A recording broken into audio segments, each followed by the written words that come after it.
Deməli, yenidən istifadəyə qayıtmanın ən çox səbəblərindən biridir EZO münasibətdir.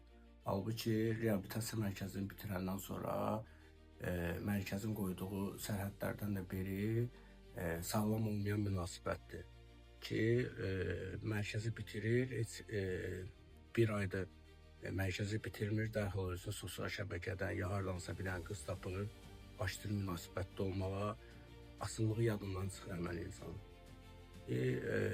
Təbii ki, başlayır təəssüflər olsun ki, başlayır öz başınalıqlar yaranmağa,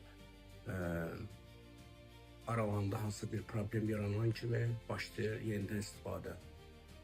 Bu niyə belə olur? Çünki aslı bir insan hiperhassasdır, aslı bir insanın özünün qüsurları var, burada egoistlik var, burada həddindən artıq kontrol var, burada şübhə var.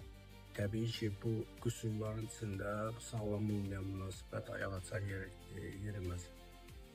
Nə də ki, həmən insan, aslı bir insan bu qüsurlarla yaşamağı dözə bilmir.